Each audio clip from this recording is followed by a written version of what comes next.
안녕하세요.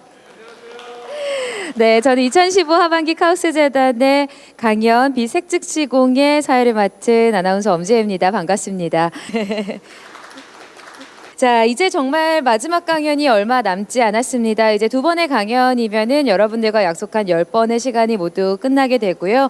강연 꾸준하게 들어오신 여러분들께 정말 감사하다는 이야기를 전하고 싶습니다. 자, 그럼 예술을 사랑하는 여행자 전영백 교수님을 큰 박수로 환영해 주시기 바랍니다.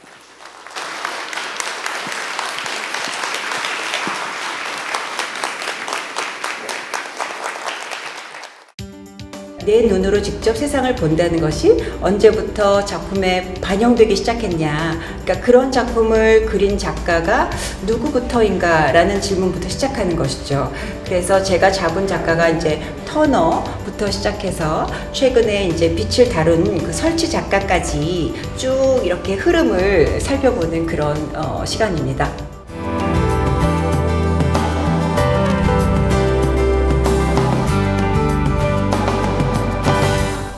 여러분 안녕하세요. 전영백입니다.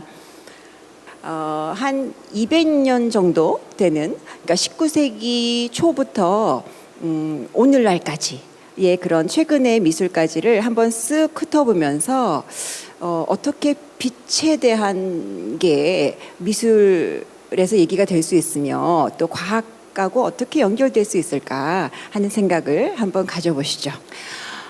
여러분, 우리가 미술에서 제일 중요한 거는요, 그 세상을 본다는 거죠. 네, 세상을 어떻게 볼 것이냐 하는 겁니다. 우리 눈으로 세상을 본다라는 그런 그 관념을 갖게 된 게 19세기 초부터였습니다. 그러니까 이상하죠? 그러니까 작가라는 존재들은 당연히 눈으로 보고 작품을 이렇게 표현하고 그리고 뭐 만들고 그럴 거라고 생각했는데 자기 눈으로 보고 표현한다고 생각을 하고 있었는데 사실은 그게 얼마 안 됐다는 겁니다. 19세기 초부터 돼서야 내가 이 대상을 보고 이걸 내가 이렇게 표현해야지라는 생각을 했다는 겁니다. 그전에는 내 눈으로 보는 것은 이거는 좀 불확실하고 이거는 좀 너무 주관적이니까 뭔가 정확한 체계와 그런 그 어떤 구조가 있어야지라고 생각을 했죠. 그게 바로 여러분 잘 아시는 르네상스의 원근법입니다.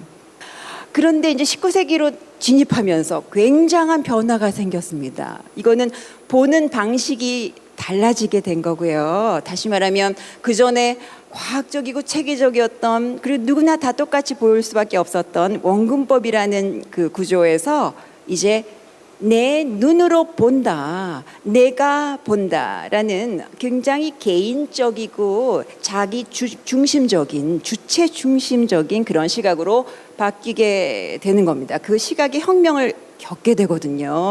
어떻게 이런 변화가 생겼을까요? 왜 이런 혁신이 일어나게 됐을까요? 자, 이게 이제 정말 눈으로 보고 그린 그런 거의 최초의 그 시기의 어떤 아주 선구적인 그런 작품입니다. 태양을 이렇게 눈으로 보고 그린 것이죠. 왜 이런 현상이 일어날 수 있었을까? 어떻게 체계적이고 기하학적이고 객관적이었던 그런 시각의 구조에서 이 시각의 전환이 생겼을까 하는 것은 제가 이 괴테라는 사람의 색채론을 소개하면서 그 설명을 드리고자 합니다. 사실 괴테의 그 컬러 시어리는요, 색채론은 상당히 미술계, 과학계에서는 주변에 있는 거였었고요. 별로 인정을 받지 못했습니다. 처음에 나왔을 때는 더더군다나 이거는 이단이다, 이거는 이런 생각은 정말 이렇게 제대로 합리적이고 이성적인 그런 이론이 아니다라고 생각했습니다. 왜냐하면 괴테에 따르면 이렇게 객관적으로 보여지는 저 색채가 사실은 저게 실제로 있는 게 아니고 우리 눈이 감지해서 저런 색깔로 나타나는 거지 원래 저게 객관적으로 정해진 색깔이 아니라는 겁니다. 그런 거를 들었을 때 과학자들은 좋아했을 리가 없죠. 왜냐? 이거는 사람마다 틀린 거고 이렇게 불안정한 어떤 이론을 어떻게 정설화시키겠냐 하는 것이죠. 두 눈으로 본다는 것 자체가 벌써 이거는 흔들리게 되고 주관적이고 다 다르다. 그래서 이 이론이 인정을 받지 못하고 있다가 그러다가 도리어 화가들에 의해서 예술 쪽에서 이건 우리가 찾던 거다라고 그렇게 사람들이 생각하게 됐습니다. 특히 누가 그랬냐면요. 터너가 그랬습니다. 윌리엄 터너가 굉장히 실험적인 작가였어요. 그러니까 이 사람은 이렇게 빛이나 이 색채 이런 거를 아주 추상적으로 나타냈던 참 그 당시에는 참 있을 수도 없는 그런 상당히 선구적인 작가였답니다. 19세기 여러분 이렇게 전반에서 활동했던 그런 작가예요. 이때는 구상이죠. 당연히 추상이라뇨. 말씀도 아니죠. 인상주의는 아직 시작도 안 했습니다. 인상주의의 대선배격이죠. 근데 이 터너는 굉장히 실험 정신이 있어서 자기가 실제로 보고 눈으로 체험하는 거에 관심이 많았습니다. 그래서 예컨대 자 이런 작품 직접 보고 그린 거예요. 그러니까 런던의 테임스 강입니다. 거기에 화재가 났어요. 그래서 터너가 불구경 갔다가 구경하는 입장에선 재밌는 거예요. 더군다나 터너는 색채에 관심 있는 사람이거든요.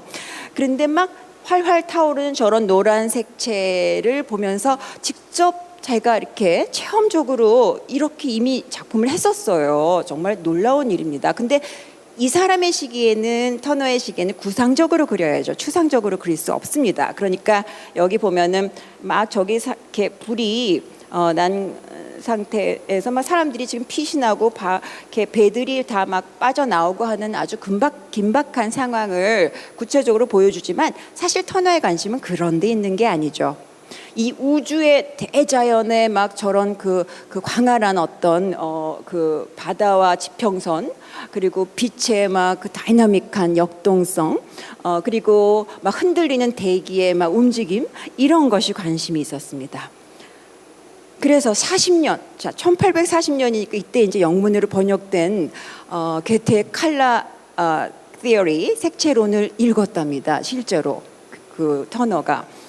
그래서 터너가 이런 작품을 그릴 때는 벌써 그 게테의 이론을 알고 있었어요. 그래서 내가 정말 직접 눈으로 보고 그리는 작품을 해도 되겠구나. 이렇게 색채론이라는 게 있어서 이론적으로 사람이 직접 보고 그리는 거 어떤 르네상스의 그런 과학적이고 체계적인 구조 없이도 그런 도구 없이도 직접 눈으로 태양을 봐도 되는구나. 태양 빛과 색채의 그런 흔들림을 직접 눈으로 보고 그려야겠다라는 생각을 괴테의 칼라 티어리가 힘을 준 거죠. 네, 그래서 이런 작품을 이제 하게 됩니다. 근데 터너가 아까 말씀드렸듯이 구상의 시대거든요, 아직. 그래서 여기에 보면은 노예선이라는 제목인데요. 이 작품은 굉장히 유명한 작품이고 이제 런던 내셔널 갤러리에 있는데 당시에 이제 영국이 대영 제국의 어떤 그 식민주의이기 때문에 노예들을 실제로 이제 아프리카에서 많이 잡아왔겠죠. 그래서 노예를 이제 자기 본국으로 데려가는 배에다 싣고 가는 이제 노예선입니다. 노예배에서 노예들이 이제 오랜 동안 이제 그 항해를 하다 보니까 막 병이 나고 막 탈이 나고 다치고 이랬었다는 거죠. 근데 이 노예 상인은 악덕한 사람이라서 그 노예들이 이렇게 다친 것에 대한 어떤 보험을 들질 않았어요. 그러니까 이제 성하고 건강한 노예들만 잘 데려가서 이제 이렇게 부려야 되는 거예요. 그래서 데려가는 중간에 이 배에서 그렇게 다친 노예들을 다 바다에 던져버립니다. 네, 그래서 그 실제로 있었던 일인 것이죠. 그래서 정부하고 연관된 그 배였기 때문에 이게 문제가 됐었던 겁니다. 그래서 여기 보시면 이게 참 좀 우스운 장면이긴 한데 노예를 던져서 노예의 지금 다리가 이렇게 하늘로 치솟아 있는 여자 노예이죠. 이렇게 끈이 이렇게 묶여져 있고요. 그리고 생선들이 물고기들이 마구 달려들어서 그 시체를 막 먹는 그런 우화적인 장면이 있습니다. 이제 이게 이제 그 당시에 어떤 이런 식으로 구상적인 것을 그려야 되는 그런 시대였었기 때문인 거죠. 그런데 사실 터너는 거기에 관심이 있었지 않았죠. 여러분이 보시다시피 터너의 관심은 이런 빛과 색채와 막 풍랑을 그리는 게 이 사람의 주제였습니다. 그래서 심지어는요 실제 그 풍랑을 자기가 체험적으로 이렇게 우리의 터는 지금 굉장히 모험적인 작가이잖아요. 그래서 풍랑이 이렇게 진짜 있는 날 그 배에 그 돛에다가 기둥에다가 자기를 포박하고 실제로 묶어서 풍랑 죽을 고생을 하면서 이제 이 막 그 격동치는 바다를 체험했던 거예요. 그래서 그걸 이렇게 그렸습니다. 그러니까 정말 실험 정신이 대단하죠. 네, 죽을 뻔한 그런 상태에서 이제 작품을 한 겁니다. 게테스 이론에서 얘기했듯이 어둠은 푸른색이 가깝고 그 다음에 빛은 노란색이 가깝다 하는 그런 것을 참조해서 볼 수 있고요. 그리고 여기에 이제 역시 터너가 뭡니까 이렇게 구체적인 내레이티브를 다 가지고 있어서 이제 여기 전쟁하는 모습이랄지 또 여기에 모세가 이렇게 사람들한테 십자가 그 창세기를 쓰는 모습을 보여주면서 사람들이 이렇게 모세를 쳐다보고 있는 그런 구체적인 이야기들이 있습니다. 그런데 터너의 관심은 그런 것보다도 사실은 이 빛과 어두움을 나타내고자 그리고 그것으로 인한 노란 그 푸른색과 노란색의 그 눈에 그대로 감각되어서 나타나는 그런 색채를 표현하고자 했던 것을 우리가 볼 수 있습니다. 그래서 이게 과학의 어떤 그 변혁, 그 소위 괴테라는 과학에서 보면 상당히 이단학격인 그런 문학가의 이론적인 발상으로 말미암아 화가들도 정말 자신의 눈으로 본다는 것을 자신 있게 이제 그리는데 영향을 받았다 하는 것을 알 수 있습니다.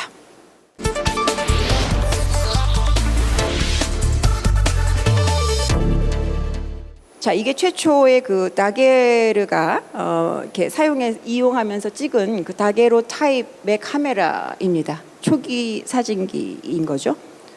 요즘에 비하면 너무 둔탁해 보이긴 한데요. 그런데 이 사진의 발명이라는 것은 회화, 특히 미술에서 회화에 굉장한 변혁을 주게 됩니다. 네, 회화라는 것은 사실 무슨 역할이었냐면 세상을 그대로 똑같이 재현해서 사실적으로 똑같이 나타내는 게 원래 그 그림의 목적이었었고 아주 오랜 기간 동안 그 역할을 해왔던 것인데 사진이 발명되면서 회화가 어떻게 됐을까요? 완전히 길을 잃어버린 거예요. 네, 사진이 너무 자세하게 엄청나게 명확하게 찍어내니까 회화는 그 역할을 할 필요가 없는 거죠. 그래서 상당히 멍하게 된 거죠. 회화 입장에서 회화 작가가 정말 그야말로 멍 때리는 이제 내가 뭘 해야 되지? 어디로 향해야 되지? 라는 것을 굉장히 혼돈을 겪게 되는 그런 시기였습니다. 그랬는데 또 한편으로는요. 이런 발전은 그 혼돈 속에서 나오는 것 같아요. 회화는 더 이상 사실적으로 똑같이 그릴 필요가 없어진 거죠. 이제는 어떤 역할을 하게 되냐면 추상화를 그리면 되는 거죠. 네, 이젠 똑같이 재현하는 거는 사진에서 잘하니까 회화는 그런 이렇게 모사하는 거로부터 자유로워집니다. 그래서 재현으로부터의 해방을 얻게 되는 것이 사진의 발명으로 인한 그런 어떤 큰 변화였습니다. 그 중에 여러분이 잘 아시는 인상주의라는 것이 1970년대부터 본격적으로 이제 나타나게 되는데 제일 대표적인 인상주의자가 바로 모네입니다.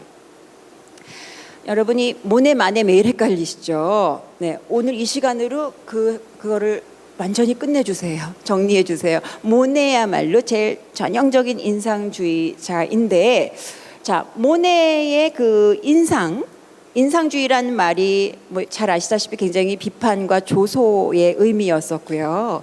어떤 뜻이었냐면 이게 무슨 그림이야. 이건 그냥 단순히 인상일 뿐이지. 이제 그런 의도로 만들어진 명칭입니다.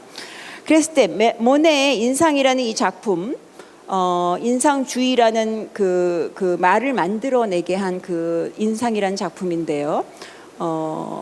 어떤 느낌이세요? 여러분, 이런 식으로 그림을 그렸다는 것이 당시 사람한테는 이게 무슨 그림이 저래? 왜 저렇게 뿌옇고 그리고 이렇게 형태나 대상이나 어떤 그 뭡니까 구조가 없지 참 이상한 그림이다라고 생각했던 것이죠. 색채만 중요하게 보여지고 있죠. 그러면서 아까 말씀드렸듯이 사진으로 인해서 더 이상 똑같이 그릴 필요가 없으니까 그러니까 거의 추상적으로 막 좀 자유롭게 이제 가게 됩니다. 그래서 이제 모네가 그린 그 연작을 우리가 잘 알고 있는데 여러분이 연작을 그렸다 같은 대상을 같은 장면을 그 시간을 달리하면서 내가 그 장소에서 내가 어떻게 보느냐 어느 시점에서 보느냐에 따라서 그게 다르게 보인다는 거잖아요. 그러다 보니 뭐가 중심이 되는 거냐면 대상도 아니고 주체, 내가 중요하게 되는 것이죠. 내가 어느 시간에 어느 시점에 봤느냐 하는 것이기 때문이죠. 그러니까 아까 왜 게테가 그때 19세기 초에 강조한 게 뭐냐면 이렇게 대상이 이렇게 원래 본유적으로 어떤 색채나 형태가 있는 게 아니라 내가 그렇게 보기 때문에 그 색채가 느껴진다는 거잖아요. 그 이론하고 여전히 맞는 거라고 우리가 생각할 수 있는 것이죠. 자, 여러분 그러니까 내가 중심인 거죠. 내가 보니까 내가 대상에 따라서 다르게 보는 대상은 똑같은데 내가 보는 것이 시점에 따라 달라지는 것뿐입니다. 주체 중심이죠. 근데 어떠세요? 이 장면이 아름답게 보이시죠? 여러분 모네 작품 어떤 분은 이거 아름다운 것보다도 비싸게 보인다 라고 하시겠는데 네, 여하튼 우리는 아름답다고 생각해요. 그러니까 비싼 거이기도 하고요. 그래서 색채의 아름다움을 이제 만끽합니다. 그런데 사실은 이 런던 테임스 강이 그렇게 아름다운 게 아니었어요. 네, 아까 말씀드렸듯이 런던은 지금 산업혁명의 중심지입니다. 그리고 19세기 중반에 이제 본격화되고 있는 상황인데 그러니 어떻겠어요? 공장 폐유들 막 다 떠밀려 오죠. 그 다음에 막 스모그가 다 꽉 차 있죠. 그리고 그 바람에 병들이 막 다 전염병들이 여기 막 다 이렇게 이렇게 이렇게 막 횡행하고 그러다 보니 이 물도 지저분하고 여기 막 시체들이 막 그 동물 시체들 막 떠다니고 죽음의 장소였던 겁니다. 네. 그래서 저기 다리에 막 매춘부들이 자살을 그렇게 많이 했다고 해요. 산업혁명을 인해서 시골 처녀들이 이제 올라와서 희망을 갖고 올라왔다가 매출부 전락해가지고 이제 비관해서 자살을 많이 했다는 거죠. 뭐 하루에도 10몇 구씩 막 이렇게 시체를 건져내야 됐었다 그런 얘기를 할 정도였습니다. 그랬고 범죄의 온상지였죠. 네, 그래서 왜 잭 더 리퍼라고 연쇄 살인범이 아주 악명 높은 살인범이 막 여기에 이렇게 늘 거주했었다 그런 기록이 있고요. 현실은 정말 끔찍하고 어둡고 죽음의 그런 그 현실 리얼리티였던 겁니다. 그런데 우리 모네는 이렇게 그 장면을 미화시켜서 그린 거죠. 인상주의가 그런 겁니다, 여러분.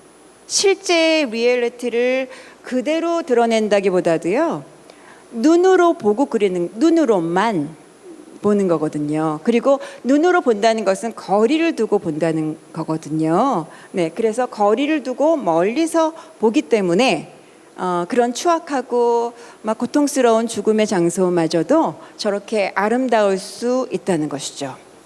자, 우리 이 장면에서 한번 도대체 아름다움이 뭔가 한번 생각해 보시기로 해요. 도대체 그 미술에서 추구하는 그 아름다움이라는 게 도대체 뭔가? 그거는 정말 우리가 이런 걸 보면서 알 수 있듯이 거리를 두고 멀리서 봐야 아름다운 겁니다. 마치 첫사랑 같은 것이죠. 네, 여러분 첫사랑은 어떻게 기억하시나요? 아직 첫사랑 못한 분도 여기 계실 것 같고요. 나이가. 그리고 첫사랑이 전혀 기억이 안 나는 분도 계시는 것 같습니다. 지금 아주 세대가 다양하신데요. 첫사랑이라는 것이 바로 인상주의에서 추구했던 그런 아름다움인 거죠. 뭐죠?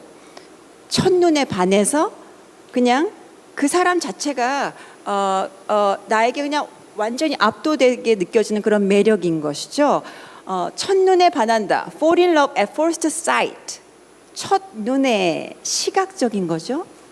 네, 그래서 인상주의를 포함한 이 모더니즘의 시기는요, 시각이 중심이 되는 것이고, 그리고 언제나 거리를 두고 이렇게 대상을 파악하는 그런 입장입니다. 그러니까 리얼리티라는 것이 너무 끔찍한 상황이고, 이 삶이라는 것은 언제나 케이오틱한 거거든요. 그런데 그런 자연이라는 것은 참 그런 거죠. 우리가 컨트롤할 수가 없어요. 그런데 인상주의는 그것을 어떻게 보는 거냐, 멀리 눈으로만 보는 거기 때문에 어떻게 보면 상당히 차가운 미학이다, 그렇게 얘기할 수 있습니다. 그렇기 때문에 아름다움도 가능한 거겠죠. 자, 그래서 모네는 그 빛을 초기 작품 보면요, 굉장히 본격적으로 이렇게 직접적으로 나타냅니다. 네, 이렇게 하얀 그 물감을 그대로, 흰색을 그대로 이제 이렇게 칠하고요. 그다음에 관심이 사람한테 있는 게 아니라 확실히 빛과 어두움의 표현에 있구나 하는 걸 알 수 있습니다. 뭐 이렇게까지 과감하게 흰색을 막 이렇게 빛을 표현하겠다는 그 의지가 상당히 강하다는 것을 알 수가 있죠. 자, 이때쯤 되면 본격적인 인상주의인 겁니다. 여러분, 인상주의라는 것은 정말 그 순간의 포착이고요. 그 순간의 포착이라는 걸 생각해 보시면 여러분, 시간이에요. 시간. 시간. 우리가 색즉 시공에서 이 주제가 이렇게 시간이라는 것이 나오는데, 눈의 체험에서 시간의 순간성을 가장 잘 포착해서 나타낸 게 인상주의입니다. 이건 시간의 문제입니다.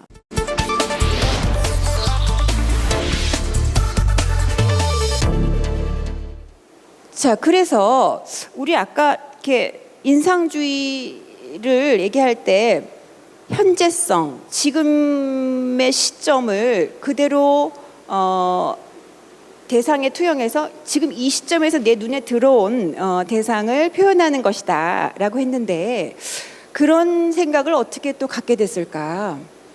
한번 이제 우리 고민을 해보면은요, 역시 또 이론적인, 또 개념적인 또 영감을 준 사람이 있습니다.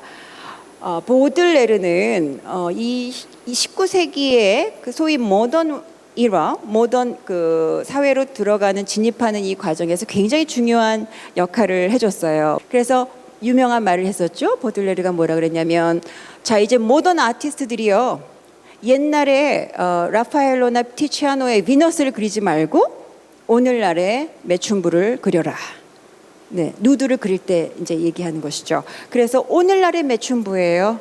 다시 말하면 이제 미술이 이상적인 어떤 아주 고매한 그런 그 아름다움을 추구하는 게 아니라 실제 일상을 다루게 된다, 이제 그런 말씀이죠. 일상을 다루게 되니 결국 사는 공간을 또 표현하게 되죠. 네, 대도시입니다. 이 당시에 산업혁명 이제 본격화되고 산업 자본주의 이제 형성되고, 그러면서 이제 시민계층, 뭐 중산층, 부르주아층 다 생기게 되면서 이제 이렇게 개인 주체들이 이제 부상을 했다, 그 말씀을 드리는데, 이 개인 주체의 개별적인 하나하나가 상당히 이제 자의식을 갖고, 여기 막 댄디라고 해서 이제 패션도 아주 멋있고요, 아주 잘 빼입은 남녀 한 쌍이 있는데, 이런 사람들이 이제 당시에 댄디라고 불렀고, 그리고 이런 주체들의 특징이 뭐냐면, 당시 사람들, 모던 사회, 대도시를 사는 사람들의 특징이 볼거리가 너무 많아요. 네, 대도시가 막 이렇게 발전하고 여러 가지 막, 여기 뭡니까, 신장로, 커다란 길이 뚫리고, 파리의 샹젤리제 같이, 그리고 막 높은 빌딩들 막 올라가죠. 증기기관 생기죠. 막 볼거리가 밖에 막 눈이 휘황찬란하게 스펙터클의 그 사회가 된 것입니다. 스펙터클이라는 게 볼거리란 얘기인데, 이제 그게 이제 자본하고 굉장히 직결되어 있죠. 그래서 자본주의가 본격화되면서 너무나 볼거리들이 많다 보니까 이 물질 문명의 사회를 이렇게 사는 사람들이 뭐가 발달하냐면 눈이 그렇게 발달하는 거죠. 네, 그러니까 볼거리들을 그냥 이렇게 걸어다니면서 산책하면서 쑥 둘러보면서 이렇게 내가 꼭 사는 건 아니더라도 대중들한테 이렇게 섞여가지고요 여기저기 이렇게 돌아다니면서 구경을 하게 됩니다. 이런 산책자 같은 사람들이 이제 생기죠. 산책자의 그런 역할을 이제 이렇게 보들레르가 강조했었거든요. 이제 그 대도시가 발전할 때에 이제 시각의 그 색채 실험은 계속되는 거죠, 작가들의.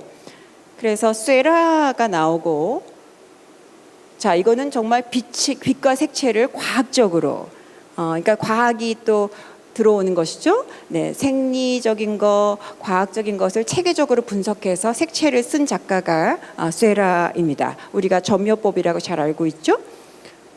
근데 여기서 보면은 아까 인상주의에서는 형태와 색채를 다 죽이고 색채만 구했었는데 여기는 어떻습니까, 여러분? 둘 다 잡았죠. 네, 색채의 신선한 느낌도 나는데 형태도 아주 견고해요. 네, 이렇게 흔들릴 것 같지 않죠. 윤곽선도 확실해요. 그리고 이렇게 견고한 입체들을 느낄 수 있는 것이 여기에 이렇게 풀밭을 폴짝 뛴 이 개가요. 마치 얼음땡 한 것처럼 그대로 이렇게 멈춰 있는 것 같죠? 그만큼 견고하고 이렇게 고정적인 형태를 유지합니다. 놀랍죠? 이거는 고전주의를 그대로 또 가져오는 겁니다. 그래서 인상주의에서 다 포기했던 형태와 어떤 구조를 신인상주의의 이 쇠라하고 또 잘 아시는 세잔에서 다시 그 형태를 구해오는 거죠. 네, 인상주의는 이제 못하겠다, 우리는 형태보다 색채다 그랬는데 이제는 그 구조도 가져오게 됩니다. 그래서 입체와 형태를 구해오는 것이 이제 세잔의 공헌이 아주 그 혁혁한 부분이 되는 것이죠. 그래서 세잔은 여러분 잘 알다시피 여기서 이게 제가 얘기하지만 이게 몇 시쯤 보이십니까, 여러분? 이 당시의 시간이 느껴지죠. 아침은 아니고 오후 한 3시 53분 정도? 그 말씀은 뭐죠? 자연 광을 포착했다는 얘기예요. 그 얘기는 특정한 시간을 의식했다는 얘기입니다. 그렇죠? 시간성을 포착한 것이죠. 보들레를 생각하셔야겠죠. 그래서 세잔이 그와 같이 견고한 구조와 입체를 가지면서도 빛을 그대로 보유하고 있습니다. 그러니까 빛을 포착하고자 했던 인상주의의 그 모더니티, 근대성하고 그다음에 옛날 인상주의가 포기했던 그 고전주의 형태와 구조를 같이 갖고 있는 게 세잔입니다. 그래서 굉장히 세잔이 중요하죠. 이렇게 현대로 넘어오면서 세잔이 그 빛을 그대로 잘 잡고 왔잖아요. 그 빛을 이제 피카소는 형태적으로 가져가게 되면서 추상화시키고, 마티스는 색채적으로 가져가서 색채의 디자인으로 가게 되는 것입니다. 그래서 점점 추상화의 일변도로 이제 진행하게 되죠. 자, 그리하여 우리가 로스코쯤 와서 이제 20세기 중반입니다. 아까 우리 시작한 게 20세기, 19세기여서 이제 20세기 중반쯤 오니까 완전 추상으로 됐죠? 빛은 어떻게 됐을까요? 여러분, 이 로스코 같은 경우는 이제 소위 이제 추상 표현주의, 완전히 이제 색채로만 빛을 표현하게 됩니다. 네, 빛은 이제 묘사나 대상이 필요 없어요. 네, 빛 자체를 표현하고 싶은데 그걸 색채로 표현합니다. 그래서 로스코를 우리가 현대의 렘브란트다 그렇게 얘기하죠.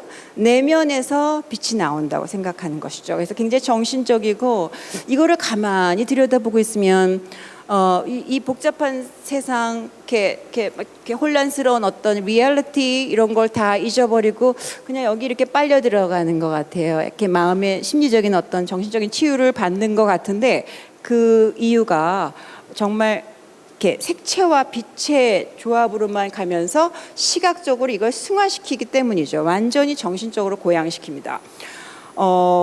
처음에 눈이라는 것이 정신하고 연관돼 있고, 우리 I see 아까 말씀드렸듯이 시각적인 것은 정말 우리의 정신하고 연관돼 있고, 시각은 인식하고 직결돼 있구나. 그래서 시각을 우리가 굉장히 높이 생각하잖아요. high art, 네, 높다는 거죠. 고양된 어떤 그 빛을 우리가 로스코에서 보게 됩니다. 이때쯤 오면 그런 어떤 시각의 그 고양이라는 거, 시각과 정신의 어떤 그 상승, 승화, 이게 아주 절정에 달하게 되죠. 자, 이게 1960년대까지를 우리가 모더니즘의 시기라고 합니다.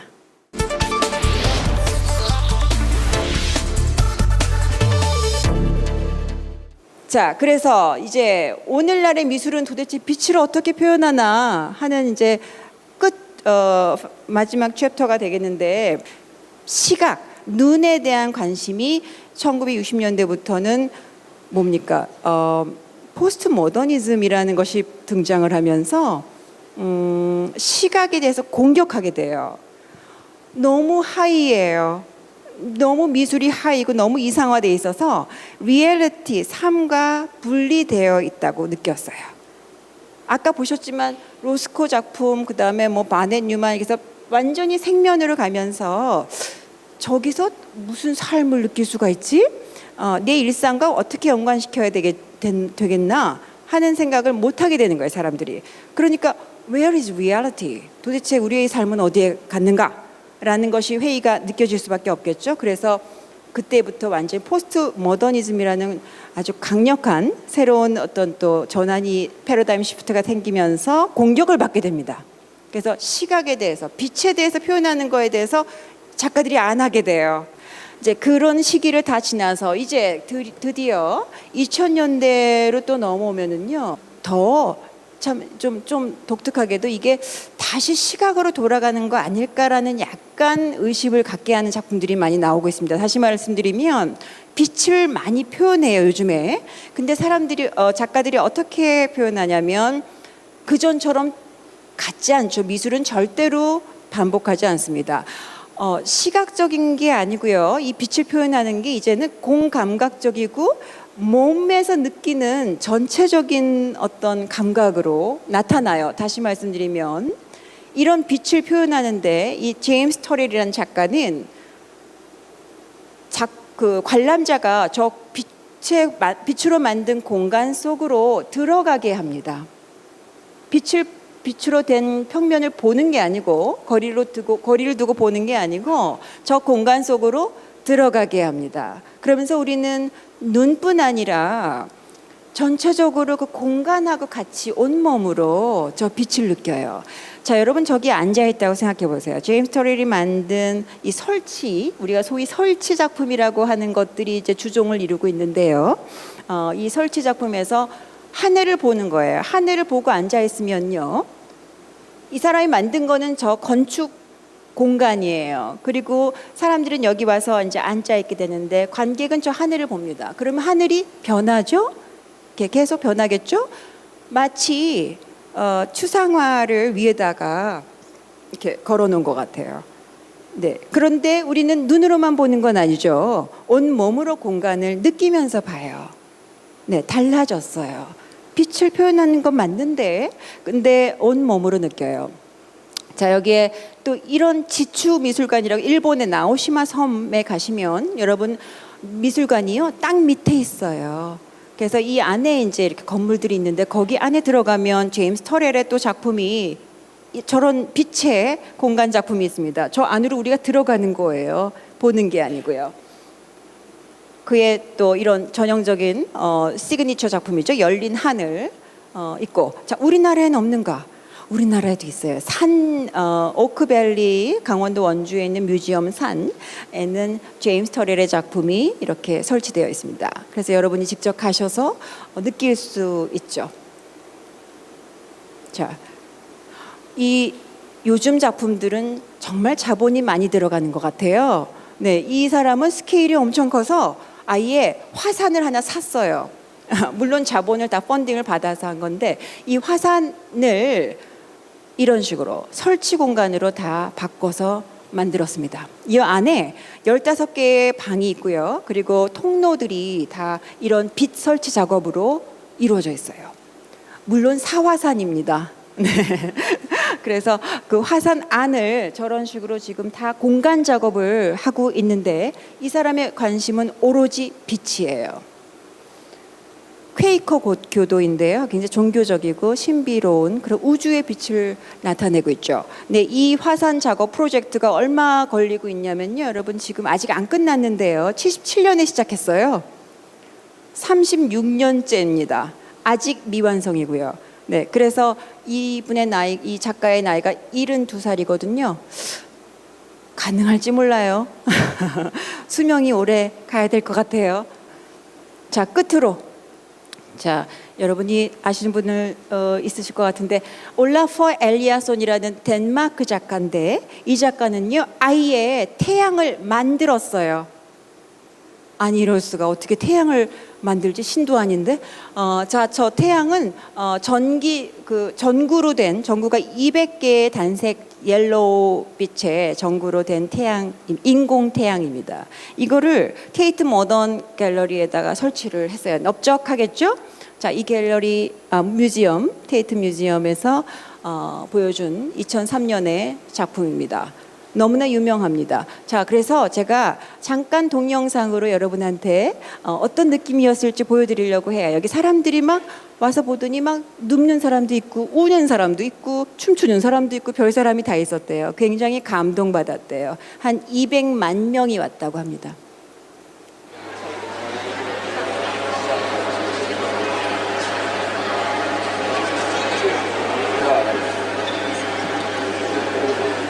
저기 위에 천정은 거울이 완전히 덮여 있어서 밑에 사람들을 반영해 주는 거예요. 그러니까 막 헷갈리는 거죠. 밑에서 봤을 때 아주 휘황찬란합니다. 참 이게 지금 전구 이쪽에서 위에서 내리 찍은 건데요. 사람들 있고 전구판을 저렇게 만들어서 태양으로 한 겁니다, 여러분. 네. 끝으로 이제 이래서 올라프 엘리아손이 터너로 돌아와요. 네, 오늘 제가 강의가 터너에서 시작됐던 거 여러분 기억나시죠? 한 200년 됐어요. 네, 좀 기억이 가물가물 하시려나요? 그 돌아온 게 뭐냐면 자, 윌리엄 터너의 작품을요. 7작품을 선정을 해서 그거를 자기가 색채 분석을 한 겁니다. 네, 7작품을 똑같이 그 색환에다가 60개의 색채를 이렇게 추출했대요. 그거를 색환에다가 알루미늄 판에다가 그대로 분석해 놓은 겁니다. 여러분 이해하시겠죠? 그래서 7개의 작품을 자, 이것도 이렇게 된 겁니다. 정말 기가 막히게 과학적이에요. 네, 엄청나게 과학적인 작품이죠. 네, 그래서 터너의 내가 보는 세상 그 색채 그 빛이 어우러진 색채가 내 눈에 어떻게 들어오느냐 하는 실제 그 체험적인 색채는 지금도 작가들의 관심을 끌고 있고 어떻게 보면 우리가 정말 이렇게 결국 내가 느껴야지 미술인 거고요. 세계를 정말 어떻게 볼 거냐 했을 때 내 눈의 어떤 인식이라는 거 감각이라는 거는 정말 미술이 있는 한 언제까지나 계속되는 게 아닌가 하는 생각이 들어요. 그래서 그런 의미에서 오늘의 주제는 근대 주체 내가 본다라는 그 시각의 어떤 중심으로서의 나를 생각하게 된 거고요. 빛이라는 것을 표현할 때 언제나 뭡니까? 내 감각과 세상이 어떻게 교호하게 되고 어떻게 서로 상호 연관을 맺게 되는가 하는 관점에서 느낀 것을 이렇게 작가들이 쭉 표현해 온 것이었다라는 그런 주제로 제가 이렇게 해서 터너부터 엘리아손까지 휴 한 200년 되는 긴 시간을 이렇게 짧은 시간에 네, 마쳤습니다. 네, 여러분 어떻게 도움이 되셨는지 모르겠습니다. 네, 감사합니다.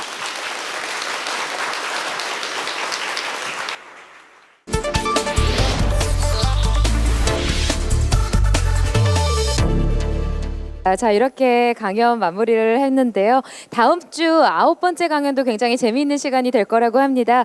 서울대학교 전기정보공학부의 이병호 교수님과 그 자연에 없던 물질 만들기 빛과 메타 물질이라는 주제로 이야기를 해볼 거예요.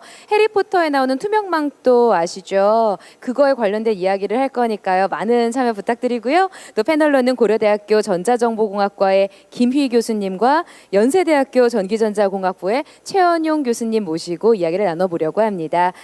자, 이제 마지막에 가까워지는데요, 여러분. 지금까지 많이 참여해 주셨으니까 앞으로 남은 두 번의 시간도 꼭 참여해 주실 거라고 믿고 여러분들 보내드리겠습니다. 오늘 함께 해주셔서 감사합니다.